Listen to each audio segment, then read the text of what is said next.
Gowri's cook ട്യൂബിലേക്ക് എല്ലാവർക്കും സ്വാഗതം. ഇന്ന് നമ്മൾ പടവലങ്ങയും തുവരമ്പരിപ്പും വെച്ചിട്ടുള്ള കറിയാണ് ഉണ്ടാക്കുന്നത്. കറി വയ്ക്കുന്നതിന് വേണ്ടി 2 കൈ തുവരപ്പരിപ്പ് നന്നായിട്ട് കഴുകിയ ശേഷം വെള്ളം കളഞ്ഞ് വെച്ചിട്ടുള്ള ഇത് കുതിർത്തിട്ടില്ല. ഇനി ഇതൊന്ന് വേവിച്ചെടുക്കാം. ഇത് നിറച്ച് വെള്ളം ഒഴിക്കാം. പെട്ടെന്ന് വേകുന്ന പരിപ്പായതുകൊണ്ട് ഇത്രയും വെള്ളം മതി. പരിപ്പിന് കുറച്ച് മുകൾ ഭാഗത്തായിട്ട് വെള്ളം നിൽക്കണം. മഞ്ഞൾപ്പൊടി 1/4 ടീസ്പൂൺ. ഇനിയും കുക്കർ മൂടി വെച്ച ശേഷം സ്റ്റീം വന്നതും വെയിറ്റ് വയ്ക്കാം. 3 വിസിൽ വന്നതും ഓഫ് ചെയ്യാം.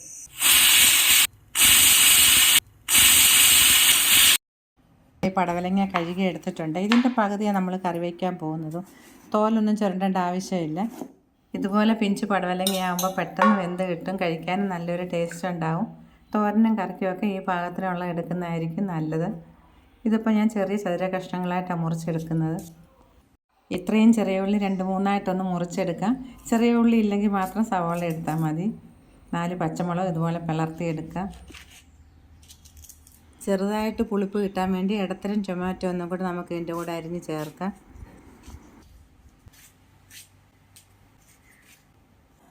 പ്രഷർ കുറഞ്ഞിട്ടുണ്ട്. ഇനി കുക്കർ തുറക്കാം. വെന്ത പരിപ്പിലേക്ക് കഷ്ണങ്ങൾ ചേർത്ത് കുറച്ച് തിളച്ച വെള്ളം കൂടെ ഒഴിക്കാം. പച്ചവെള്ളം ഒഴിക്കാതിരിക്കുന്നതാണ് നല്ലത്. ഇത്രയും കല്ലുപ്പ് ചേർക്കുന്നുണ്ട്. പൊടിയുപ്പാണ് 2 ടീസ്പൂൺ ചേർക്കാം. ഇനി കുക്കർ അടച്ച ശേഷം സ്റ്റീം വന്നിട്ട് ഒരു വിസിൽ വന്നതും ഓഫ് ചെയ്യാം. മീഡിയം ഫ്ലെയിമിലാണ് വയ്ക്കുന്നത്. ഇനി ഇതിലേക്ക് വേണ്ടുന്ന അരപ്പ് തയ്യാറാക്കാം.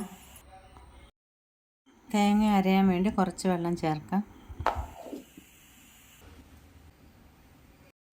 ആദ്യം നമ്മൾ ഒഴിച്ച വെള്ളം പോരാഞ്ഞിട്ട് 2 ടേബിൾ സ്പൂൺ വെള്ളം കൂടി ഒഴിച്ച് അരച്ചെടുത്തത്. പേസ്റ്റ് ആക്കണ്ട, ഇതുപോലെ ചെറിയ തരിയോടെ കൂടി അരച്ചെടുത്താൽ മതി. പ്രഷറൊക്കെ പോയിട്ടുണ്ട്. ഇനി നമുക്ക് തുറന്ന് നോക്കാം. കഷ്ണങ്ങളൊക്കെ നന്നായിട്ട് വെന്തിട്ടുണ്ട്. ഇനി നമ്മളിതിലേക്ക് വെള്ളം ചേർക്കുന്നില്ല. ഇതിലെ വെള്ളം കൊണ്ട് തന്നെ ജാറിലേക്ക് കുറച്ച് വെള്ളം ഒഴിച്ചൊന്ന് കഴുകിയെടുക്കാം. ഇനി ഈ അരപ്പൊന്ന് ഇളക്കി യോജിപ്പിച്ച ശേഷം ഒരു തിള വന്നതും ഉപ്പൊക്കെ പാകത്തിനാണെന്ന് നോക്കിയിട്ട് സ്റ്റൗ ഓഫ് ചെയ്ത ശേഷം കടുക് വറക്കാം. ഇനി കുറച്ച് കറിവേപ്പില എടുക്കാം.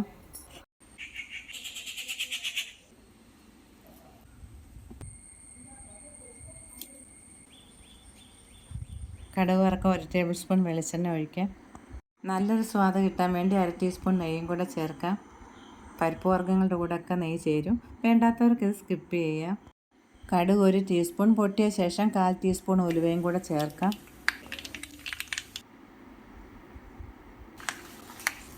ചെറിയ ജീരകം 1/4 ടീസ്പൂൺ.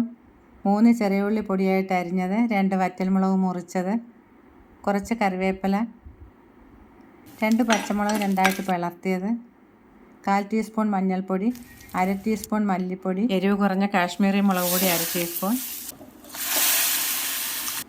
ഇപ്പോൾ നമ്മുടെ കറി റെഡി ആയിട്ടുണ്ട്. കുറച്ച് കറിവേപ്പിലയും കൂടി ചേർത്ത് ഇളക്കിയെടുക്കാം. എല്ലാവരും ഉണ്ടാക്കി നോക്കണം. അഭിപ്രായങ്ങൾ അറിയിക്കുക. വീണ്ടും കാണാം. നന്ദി, നമസ്കാരം.